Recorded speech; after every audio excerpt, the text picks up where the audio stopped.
DNS or Domain Naming System የትኛውም ዌብሳይት አንድ ሰርቨር ላይ ዲፕሎይ ሲደረግ የሰርቨሩ IP አድሬስን በመጠቀም ነው አክሰስ የሚደረገው። ለምሳሌ ጉግልን እንውሰድ። አሁን የጉግል IP አድሬስ 142.250.201.132 ነው እንበል።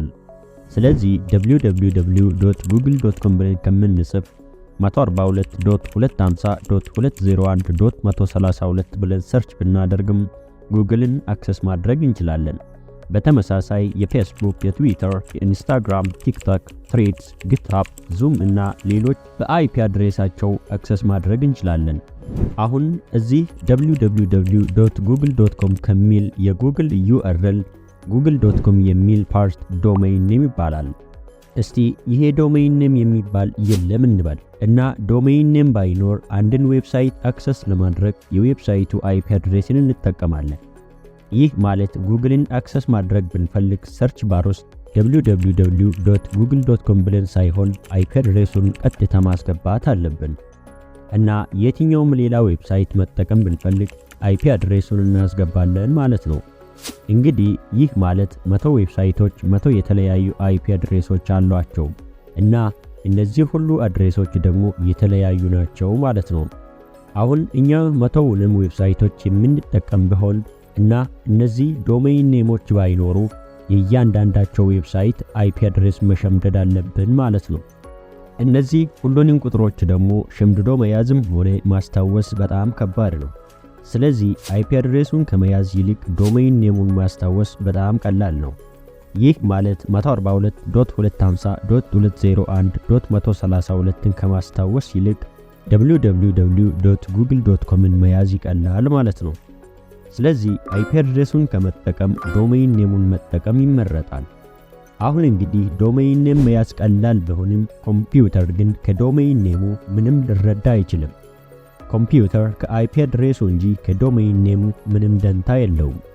ስለዚህ እኛ ዶሜይን ኔሙን ስናስገባ እኛ ያስገባነው ዶሜይን ኔም ወደ አይፒ አድሬሱ ተቀይሮ ሪኩዌስት እና ሪስፖንስ አይፒ አድሬሱን ያለው ሰርቨር እና ኮምፒውተር መካከል ይንቀሳቀሳሉ።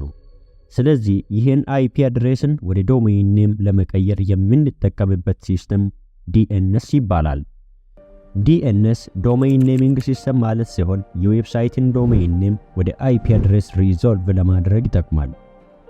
ይሄን ዶሜይን ኔምን ወደ አይፒ አድሬስ የሚቀይርልን ደግሞ ዌብ ብራውዘራችን ወይም ደግሞ ዌብ ሰርቨሩ ሳይሆን እንደዚህ አይነት አገልግሎትን ለመስጠት የተቋቋሙ ድርጅቶች አሉ። እነዚህ አገልግሎትን የሚሰጡን ድርጅቶች ዶሜይን ኔሚንግ ሰርቪስ ፕሮቫይደር ይባላሉ። ስለዚህ አንድ ድርጅትም ይሁን ግለሰብ ለራሱ ዌብሳይት ዶሜይን ኔም መጠቀም ሲፈልግ ከነዚህ ድርጅቶች ጋር በመስማማት ይሰራል ማለት ነው። አሁን እኔ የራስን ዌብሳይት www.hangar.tech ብዬ ብሰይም .tech ዶሜይንን ልጠቀም ፈለኩ ማለት ነው። ስለዚህ አሁን ለዌብሳይቴ www.hangar.tech ብዬ ስም ብሰጠው እና ዝም ብዬ www.hangar.tech ብዬ ብራውዘር ውስጥ አስገብቼ ሰርች ባደርግ ምንም አያመጣልኝ። ስለዚህ መጀመሪያ ላይ .tech ዶሜይን ኔሚንግ ሰርቪስ ፕሮቫይደሮችን ኮንታክት በማድረግ የሚያስፈልገውን ውል በመፈራረም አገልግሎቱን እንዲሰጡኝ አደርጋለሁ።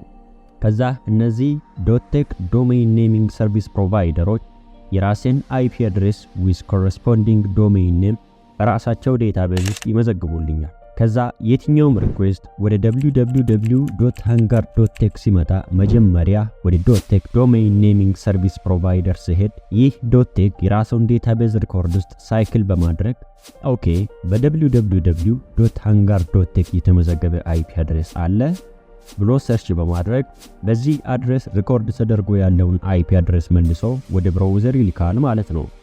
ከዛ በኋላ ነው ሪኩዌስቱ በተመለሰለት አይፒ አድሬስ ወደ ትክክለኛው ሰርቨር የሚሄደው።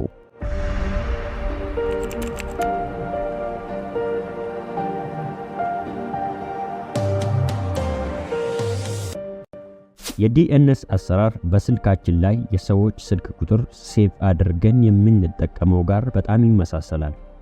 የአንድን ሰው ስልክ ቁጥር ለማግኘት ስንፈልግ መጀመሪያ ቁጥሩን ሳይሆን የሰውየውን ስም ነው የምንፈልገው። ከዛ የሰውየው ስም ላይ ክሊክ ስናደርግ ስልክ ቁጥሩ ይሰጠናል። ከዛ ኮል ስናደርግ የሰውየውን ስልክ ቁጥር በመጠቀም ጥሪያችን ወደ ትክክለኛው ቦታው ይሄዳል። አሁን አንድን ዌብሳይት ሰርች ለማድረግ የዌብሳይቱን አድሬስ በሰርች ቦክስ ውስጥ አስገብተን ሰርች ስናደርግ ያስገባነው ዶሜይን ኔም መጀመሪያ ወደ አይፒ አድሬስ ለመቀየር ሪኩዌስቱ ወደ ዶሜይን ኔሚንግ ሰርቪስ ፕሮቫይደር ተልኮ ወደ አይፒ አድሬስ ይቀየራል ብለናል።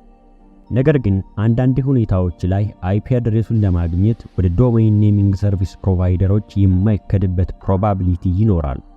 መጀመሪያ ላይ በዌብ ብራውዘራችን አንድን ዌብ አድሬስ ጽፈን ኢንተር ስንል ብራውዘሩ አድሬሱን ወደ ዲኤንኤስ ከመላኩ በፊት መጀመሪያ የራሱን ካች ሚሞሪ ውስጥ ይፈልገዋል። ካች ሚሞሪ በዌብ ብራውዘር ከዚህ በፊት የነበሩትን ሰርች ስቶሪ እና ሌላ ኢቨንቶችን የሚይዝ ሚሞሪ ነው። አንድ ብራውዘር አንድን ዌብሳይት አክሰስ የሚያደርገው ለመጀመሪያ ጊዜ ከሆነ ስለ ዌብሳይቱ ኢንፎርሜሽን በብራውዘር ካች ሚሞሪ ላይ ዳውንሎድ አድርጎ ያስቀምጣቸዋል።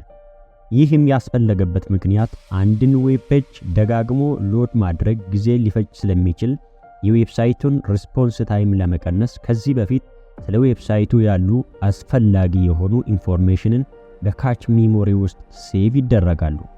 በካች ሚሞሪ ውስጥ ከሚያዙ ኢንፎርሜሽኖች ደግሞ አይፒ አድሬስ አንዱ ነው። ስለዚህ በዌብ ብራውዘር ውስጥ አንድን አድሬስ አስገብተን ሰርች ስናደርግ ብራውዘሩ መጀመሪያ አሁን ሰርች እያደረግነው ባለነው ዶሜይን ኔም ሴቭ የተደረገ አይፒ አድሬስ ካች ሚሞሪ ውስጥ መኖሩን እና አለመኖሩን ቼክ ያደርጋል። እና ብራውዘሩ ወይም ኦፕሬቲንግ ሲስተም የአይፒ አድሬሱን በራሱ ካች ሚሞሪ ውስጥ ማግኘት ካልቻለ ነው ጥያቄውን ወደ ዶሜይን ኔሚንግ ሰርቪስ ፕሮቫይደሮች የሚልከው ማለት ነው።